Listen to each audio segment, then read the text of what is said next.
Networking is a huge opportunity. Your mindset matters. It's really about listening and collecting information. It's the loose ties that are going to give you more bang for your buck. So start from curiosity. Welcome to N.E.T Collective, where we navigate everything together, from classroom to college to careers and beyond. I'm Kay McBroody, career coach and founder of Waterville Partners. I'm N.E.T Patel, school psychologist in private practice. I'm Ruth Hayes, education professional and founder of Full CO Prep. N.E.T Collective, navigating everything together, one conversation at a time. I'm Vanita. And I'm Kay. And we are missing Ruth today. She's feeling under the weather, but of course with us in spirit. This week, we are talking all about networking, what it is and how it can be relevant to our listeners. So Kay, the expert of all experts, tell us. So with networking, people always think it's about careers. That's the first thing that they think about. And actually, it relates to everybody in a lot of different ways. You can be networking in college. Maybe you're, in the sorority or something, or maybe you're trying to get into a club, or you are new to an area and you need to meet new people. So there's a lot of different ways that you can use it, and you can also use it to help you get a new job or stay connected from a business perspective. So it can also be a social thing too, like if you're trying to meet you move to a new neighborhood, or you're trying to meet new moms or new parents or whatever. And so a lot of people think of it as being transactional. And the key really to networking is being curious. And so if you think about it, you're trying to make connections with people. And in making those connections, you want to find something that you maybe have in common, but it's all about making these connections and building these relationships. I love that you said, so now you're helping me reframe. I always talk about reframe your thoughts. Yep. I like how you just said it's about going to it being curious, whereas I've networked, we all work for ourselves. So it's really important for people who have their own private practices or work for themselves and, you're a one-person show to get out there and meet people. But I've always gone into it thinking, what can I get out of it? How many business cards can I collect? How can I let people know what I'm doing? But the curiosity, and I'm naturally a curious person in general, but to go into a networking event or meeting someone, professionally or not, curious. Tell me more about that. What do you mean curious about them and what they do, what they can offer? Yes. So, and you're not trying to get something, you're other than information. And so a lot of times, to your point, people think of it in terms of networking events. And for listeners out there, some of you might be extroverts and think, oh my gosh, this sounds like such fun. Introverts, however, might be thinking, oh my gosh, this is the opposite of fun. Yeah, this is a nightmare. I would rather watch paint dry. Right. And so we'll get into it in a second, but I've got tips for introverts, if you will, to make it. But really, it's not about having to go into a big room and work the room. It's about finding individual connections along the way. So you could go into a big room of people and meet just one person. And be curious and ask them a question. How did you get started? What area are you in? But you're listening. You're really being a sponge. And so the key is that not just the mindset, the curiosity mindset, but what questions are you going to ask? And it can only be 2-3 questions, and you get enough information, and then you move on to another person, perhaps. The other thing is, forget about the big networking events, because I think there's a lot of people that are just spooked by those and intimidated. And I get it. Then think about, okay, I'm going to set up conversations. And some people call them coffee chats. You can call them whatever you want. You don't even have to have coffee. Right. But you need to find a way to have conversations with people. It could be over the phone. It could be over Zoom. It could be standing in line someplace. So really having these conversations and asking questions about the other person, that's networking. Right. It doesn't have to be in an event format. Correct. Which for many people who are introverts or say shy, I think can feel really overwhelming. And what would you say to someone, if we can stick with that for a minute here, what would you say to a client that is introverted and does not like larger networking events? Would you say try it anyway? Or would you say, no, try to create your own? Like, how do you guide that person? So with networking, there's a lot of things that you can control. Mm-hmm. Think about what you can control. You may not be able to control if somebody engages with you, but you can control how many messages you send out, whether it's an email or a phone call. So finding that one person, and then if you're an introvert, you can try the big event. I would say I would bring a buddy. Oh, that's a good idea. I would bring somebody that maybe is extroverted even. And you can be their wingman. Or vice versa. And if it is two introverts that go together, you can challenge each other and think about, okay, I'm going to make the next contact. Then you make the next contact and you kind of feed off of each other. The other thing is with networking, I think of networking at a high level in terms of the A, B's, and C's. I mean, everybody has their little visual. Mine's a target. Okay. And so the outer rim is A, anybody that you know. Okay. The B's are the bridges that can get you to the C's who can help or can hire, can assist you in some way. Okay. And so you never know when you talk to somebody if they're an A, they're just anybody that you know, or maybe they're a B and they can get you to somebody that could help you. So if you're aware that people could fall into one of those buckets, I then make it a game, especially for the introverts. Oh, yeah. And I'm like, okay, A's are worth 1, B's are worth 2, and C's are worth 3. And can you go into an event and can you come out with 10 points or whatever? Right. Oh, you can make it a game. Okay. That's funny. So, so the introverts, I don't know why, for some reason, I'm just kind of thinking about them and have somewhat of an empathy right now towards them when I think about networking. How about, how would you plan beforehand to ease some of that anxiety or the stress or I don't want to do this, but you really should do this because you want to be more people, you want to challenge yourself. How are some ways that you can advise our listeners to plan for a networking event? Well, okay. So planning for a networking event. First of all, if you are doing it from a career standpoint, for example, you need to do this. It's not that you should do it or you ought to do it or you could do it. You need to do it. And the reason you need to do it is because, depending on what statistic you look at, 75 to 80% of all jobs are filled through networking. Oh, wow. Not through just randomly sending resumes into the abyss. And we'll talk about resumes at another point. But for networking, you need to do networking. It is a skill, it is a muscle, and you need to figure out how to use it. Now, if you're predisposed to be introverted and not really excited about this whole topic the way I am, that's okay. There are some things that you need to do up front. One is if you get anxious and if you're doing it in a big event, for example, figure out ways to calm your nerves beforehand. Okay. Do power posing. I'm a big fan of that. The Rocky Balboa pose or the Superman pose for 2 minutes and smile. But figure out how you want to calm your nerves. The other thing is do research. What types of people are going to be at this event? Do you know anybody that's there? Do they have a list of people ahead of time? Might you be able to look them up? And then go in with an open attitude and think about, okay, I'm just going to make one connection. Start small. And just you don't have one. to stay the whole time. No, it's also just make a goal for yourself. Okay, I'm going to stay 30 minutes. But if I'm having a good time and this is fruitful, I can stay longer. And back to, our prior episode about, planning versus executing and starting small. So make a plan. And maybe I'm going to meet one person and I'm going to be there 10 minutes and I'm going to leave. Right. That's a start. Right. That's 100% more than you would have had if you hadn't gone at all. So I would do that. The other thing is too, I've seen tips and tricks for introverts specifically. Oh, great. So if you don't want to do the big events, have one-on-one conversations. Right. Take the group aspect and the bigness out of it and go one-on-one. So find somebody that you can talk to and start safe. Start with somebody that maybe you even loosely know. Okay.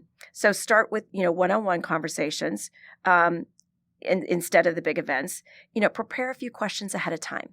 And it might be somebody that's been in the industry for a long time. And you can say, oh, what's kept you here? Or what attracted you here in the first place? Or if it's somebody that's new to the company or new to their role, you can say, well, what attracted you here? What do you like about this place? What do you like about the job? If you could change one thing, what would it be?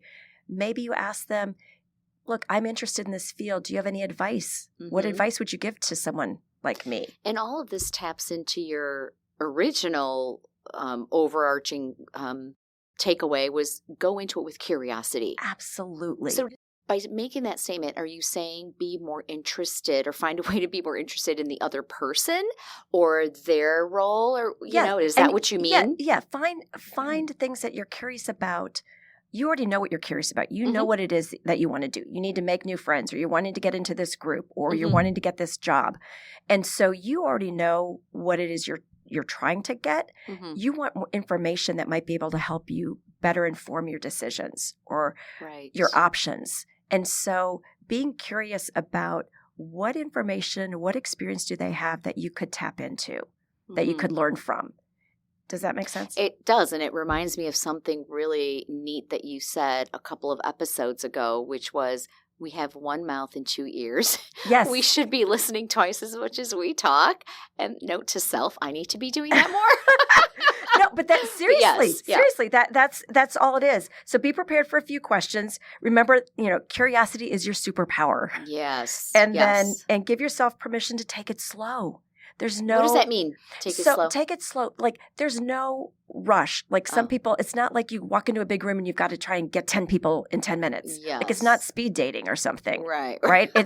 It's really. Which is a form of networking. It is networking. Yeah, that's a whole nother topic we could get into. But and then one meaningful conversation at a time. That's it. Just one meaningful conversation. Right. And you'll start to build your confidence. You'll start to build your muscle.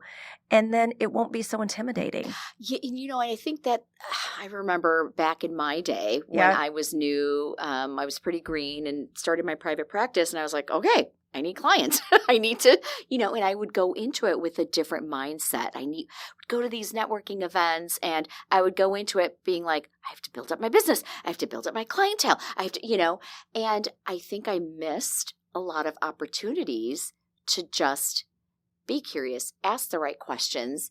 I was such a different mindset. I'm obviously much more mature now, right? And have a better framework for how to properly network for me. Yeah, exactly. So, I think that the biggest thing is just getting over the initial hurdle of starting it, right? So regardless of whether you're introverted, extroverted, anything in between, doesn't matter. Okay. The other thing is, I mentioned it earlier, but you can take control of things in terms of, how many people are, maybe set goals for yourself. How many people am I going to reach out to this week? And LinkedIn is a great place where you can, send people messages, and it's very low barrier to entry. Right. So there's also this, I guess we're calling it online networking, social networking, where it doesn't have to be face-to-face. Exactly. How effective is that, Kay? I find it to be very effective. So I have used it, for example, there was a situation where I was interested in a job years ago, and I'd never heard of the company. And I looked on my LinkedIn, and there was someone who I was 2 away from. And turns out we'd both received an education at the same place, and we both had worked at the same place at one point in time. And she was considerably younger than me. So I just sent her a message and said, hey, I'm applying for a job. It looks like I would become a peer of yours. I'm really curious what the culture is at that company. Would you be willing to spend 5 minutes with me? And you have to be quick and short. I don't know exactly what I said, but you've only got like 200 characters or something on LinkedIn. So I was very concise with my message, but I showed the connection, right? Not only did she link in with me, she sent me a message and said, I'd be happy to talk to you. And I totally remember you. I was actually in the audience when you gave a presentation at that company. And so I called her. We talked for 30 minutes. She connected me with the hiring manager. And I ended up not getting the job for a completely different reason. But I now have more people in my network that I didn't have before. And if I needed to call this person again, I would do it in a heartbeat. Or if she needed something from me, she could reach out to me.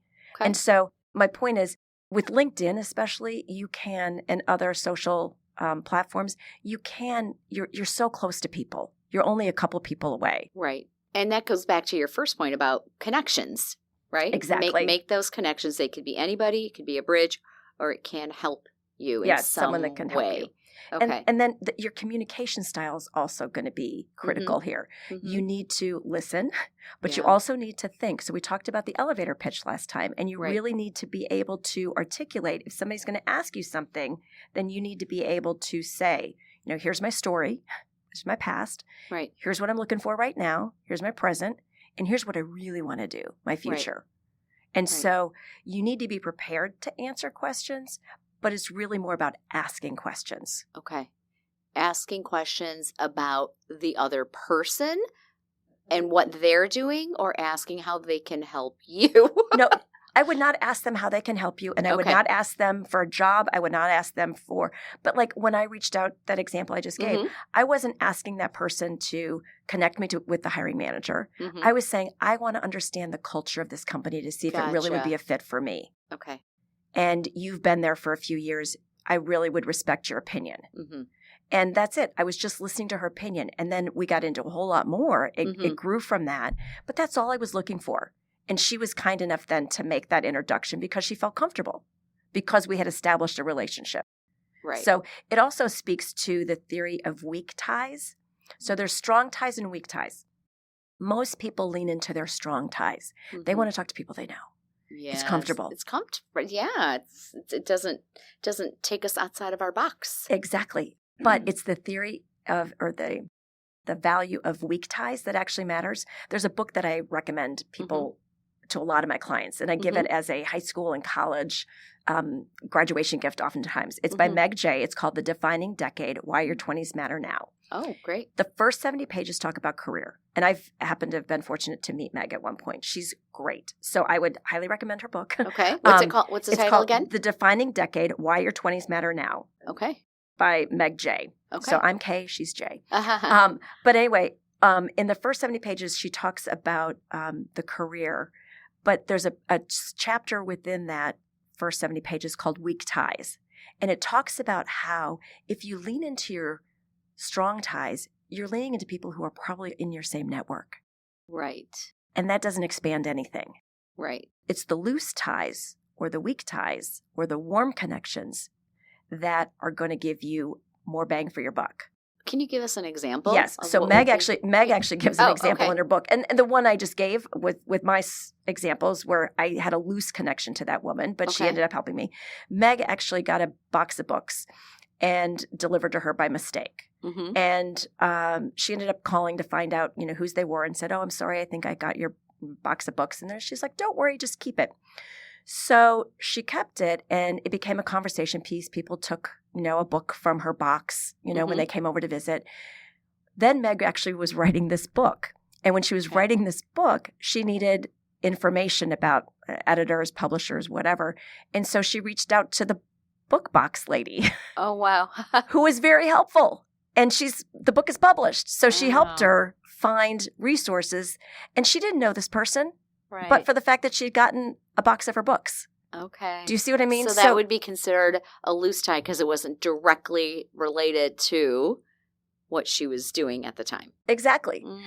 I mean, you can even look at how we have our lovely sound technician who's with us. Oh yeah.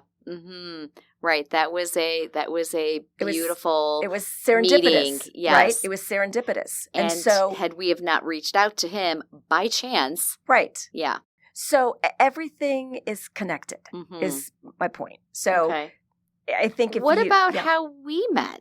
The three of us, well, right? It's interesting because you and I had shared clients years ago, many years ago. And then Ruth and I our paths crossed again, just briefly. And fast forward, I was feeling like I wanted to have peers.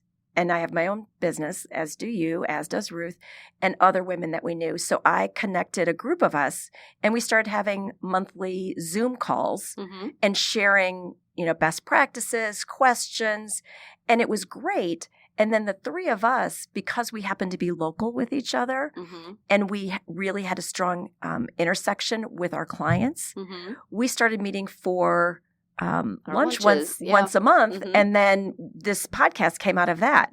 But again, I mean, you and I had met like 7 years ago or something. Ruth and I had crossed paths maybe 3 or 4 years ago, and now we're together. Do you know what I mean? Right. So, and that group that networking group that you started were loose, for me, they were loose ties because I would not have met them had it not have been for you. And some really didn't do anything close to what I do. However, they were all great connections because we still learn from each other. Right. Yeah. Okay. So connecting is it's a hobby of mine. It's sort of sport, and I love it. Right. And so if somebody says, oh, I'm thinking about XYZ, I'm already spinning in my head. Who do I know that might be able to help this person? And if you think about it, helping each other or helping a loose connection is so easy to do. They're not asking for money. They're not asking for a lot of time. They're just saying, do you know anybody that might be able to help me? Right. Or do you have a resource that might be appropriate here? And that's it. And it might be yes and it might be no. Right. So it's low barrier to entry. So here's a question I have. Yeah. Actually, I have 2 questions. Are you ready for questions, or is Yep, there something more? Nope, go ahead. You know me with my question. Yeah. 1, what's the best way to follow up after you've networked either at an event or one-to-one on a coffee chat or whatever? What is the etiquette on follow-up? I suggest doing it same day or next day. Okay. And it can be as simple as, depending on how the relationship was, it might be connecting with them on LinkedIn if you've not already done that. It might be, shooting them a text if you guys exchanged numbers and it was a tighter connection. In some situations, you may even write a handwritten note, which I know is archaic by a lot of standards, but people don't expect to get a note in the mail. And so when they do, it's something unusual. And so depending on what kind of a message you want to send. Again, I do think typically in these situations, timing and urgency is maybe outweighs that. And so sending something via, an email is Why is it important though to wait, or I'm sorry, why is it important not to wait? Why follow up? I'm just looking for the rationale to stay rather than a week later, or I would say I would do it to stay top of mind. Okay. Just to say thanks, it was great meeting you. Really enjoyed meeting you. It doesn't have to be anything more than just enjoyed meeting you. I'm glad we're connected. Or if there's a follow-up. Yeah, if there's a follow-up question or something. You can follow up then, or it might be 2 weeks later. It might be a month later that you're like, oh, I remember that, Joe or Mary or whoever I just met, they might actually know something about this. Right. And then you reach back out to them, and you're not reaching out to them like a month later because you're still top of mind. So that's why I try and say, great meeting you, enjoyed meeting you, look forward to being connected, or look forward, to future conversations or whatever. Then you're in, you're done. You've made that connection. You've done it. They're part of your network now. You've closed the loop. Exactly. You set the meeting up. Yep. You did the thing, meeting, and then you said thank you and closed the loop there. And that, I think that's just good practice to do it that way too. It's a healthy habit. I always talk about career habits. The same way you have health habits, you've got career habits. And so that consistent follow-up after you've met somebody is really important. And the other thing is too, setting up these meetings. Like you need to set up the meeting, you need to then have the meeting, and then you need to follow up and close the meeting. Right. So it's a good sequence. Yeah. My other question is this. How has networking evolved? Because you're talking about handwritten notes. If I suggested that to any one of my teenage clients or young clients, they'd be like, what? What are your thoughts on this generation of networking and how you and I grew up networking? Right. Well, yeah. I mean, you had to write a handwritten note because there was no electronic option back in the day. Right. So I lean into the current options, and with email and things like that, there's no excuse not to jot an email to somebody to say thank you, because number one, it's going to be easy to read, right? It's typed. It's not handwritten. The handwritten notes, some people have sloppy handwriting, some people have neat handwriting. So I think that again, leaning into the technology is the way to go, and just being timely with it. But I'm also just talking about not just the follow through with this generation. I'm also just talking about networking in general. Yes. The evolution of just networking. Let's talk to our young listeners right now, our 20-something or our college students that need to network for a business fraternity or whatever. Right. Are there any different trends right now that they should be aware of? I mean, they're all using social media. I mean, there's the LinkedIn, which is an electronic version, but then some Instagram's the big one. I mean, for networking? For network. Well, they're looking and they're seeing who's available. Do you know what I mean? And they're probably have way more connections on their social media than they do on their LinkedIn. And that's fine. And they're for different purposes. But if you are interested in something, you may be able to take your Instagram, plethora of contacts there and look and see, are they on LinkedIn? I mean, even though somebody socially might have something, you never know what they might have on their LinkedIn. So the research piece. They have more access to researching if you're really interested in a company or an internship or a person. And there's no excuse for this generation not to do their homework. Right.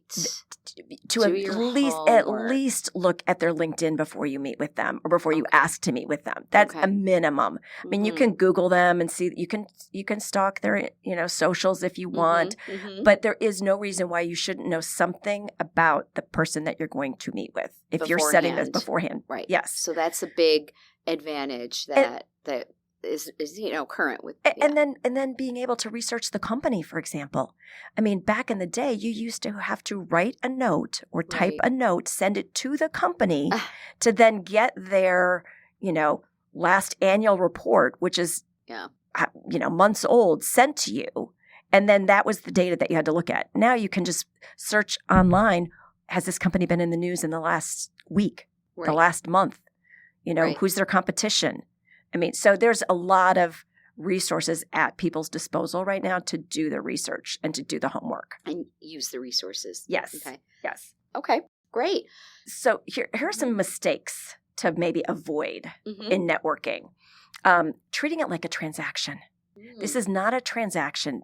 You are building relationships and you are building connections. And so this is not a what can you give me or what can I give you per se. It is trying to find some real connection and build a real relationship, even if it's a loose connection. Okay? So not treating it like a transaction is the first piece, because I think a lot of people go in with that mindset. Okay. And we just talked about the homework piece. Right. That is a common mistake, and there's no excuse for it. If somebody has not done any homework, then honestly, that's kind of a turnoff. So what happens if you're going to a large networking event? Right. You can't do your homework on everyone there. No. So what would I guess it would be appropriate to do homework on who's hosting it, maybe? Or absolutely. And then whoever you're meeting, you haven't been able to do homework on them, but I would, you gather the names and things, and then maybe before you send your note to say thank you, you look on their LinkedIn. Okay. And maybe your thank you or it was great meeting you is a LinkedIn invitation. Okay. Where you comment about something that you spoke about. Okay. As well as something from their LinkedIn. Okay. Does that make sense? Totally makes sense. So do your homework. It's not a transaction. Do not talk about yourself. Oh. People end up talking too much about themselves. Back to the 2 ears, 1 mouth. Right. You need to be asking them questions. Okay. This is not an opportunity for you to show how eloquently you can speak. This is about listening to other people tell their stories. Right. They may ask you your story, and you want to be prepared to tell your story. Back to your elevator pitch. But it's really about listening and collecting information. So don't talk about yourself too much. And then people forget to follow up. They're like, oh, that was a great conversation, or that was a lot of fun, or whatever. But then they don't follow up. So you're missing an opportunity to solidify this person in your contacts now. Okay. And in your network. And then thinking that networking is a one-time event, like, oh, I'm going to go do this and check the box. It's not a check the box. It's an ongoing process. And so again, back to healthy habits, you really want this to be a muscle that you're exercising time and time again and building that muscle strength. And then, building these relationships to grow over time. And again, you start planting a couple little seeds and, you ask one person, is there anybody else that you can think of that would be interesting for me to talk to? Oh, I like that question. And then they give you one name, or maybe they give you two names. And then each of those names gives you one or two names. And it just keeps growing because you're asking questions and you're listening. Yes, I like that. And here, can I ask you an honest question? Yes. Here? Yeah. Of course. and I've been in this situation before. Yes. And I think I try to be overly polite. I think it's really important to listen. And I love everything you said about be curious. I mean, the 2 ears, 1 mouth, 100% on board with that. What happens if it's not reciprocated? What if I'm doing all the things, beautiful things that you suggested, but it's not coming back to me? Whereas, okay, well now tell me about you, or and you're stuck in this one-to-one conversation with someone that's not interested in me. What do I find a nice exit, or do I still follow up? I mean, what so happens? Here's a question. Is it in a one-on-one situation that you set up, or is it in a big networking event? I mean, I don't know. I think it could be either. If it's one where you've set up the one-on-one and they're not really asking you about yourself and you're getting some information from them, or they're able to give you another contact of somebody maybe to follow up with, it served its purpose. I would end the conversation and say, hey, I really respect your time. Thanks so much for being, for giving me 5-10 minutes or whatever it was. And just end it and be done. And that's it. Some connections are going to be, more fun than others. Right. Some are going to be more fruitful than others. You don't know which one's going to be fruitful. And that's the part where you say there are certain things you can control and certain things you just can't. Like anything. Yeah. Okay. And so I would just, and then if you're in a big group and you feel sort of trapped with somebody, that is one where you can say, oh, this has been great. That's where you need to use the restroom, or you need to get a drink, or you see somebody else that you were looking forward to connecting with. And thank you so much for your time. I really appreciate it. And you just politely redirect. Right. Especially if it's at a big networking event. But yeah, if you do get pinned with one individual, have a few exit strategies. And back to, if you have a buddy that you've brought to an event, have a signal with your buddy, like to help you transition with grace. Right, so you don't get cornered. Or, right. Yeah. Right. Okay. Okay. All right. Can we just, just reiterate like the big key takeaways for our listeners here? Networking is a huge opportunity. Your mindset matters. So start from curiosity. If you start from a place of curiosity, things will flow from there. We talked about the ABCs of networking. A is anyone you know. B are the bridges. C's are the can help or can hire you or can connect you with somebody. But you're not asking anybody for a job. You're not asking for things outright. You're looking for information, and you're being curious. I think also, that's the big takeaway is the be curious thing. And then just make sure that you are prepared, that you're following up, that you close the loops, and that you think about each interaction is just one more, spoke in the wheel, one more piece of your network, and you're just building it one person at a time. The same way we say we're having these podcasts, one conversation at a time. Yeah. It really is one conversation at a time. And you don't know which ones are going to end up being surprisingly awesome. Right. And which ones you thought might be better that turn out to be a dud.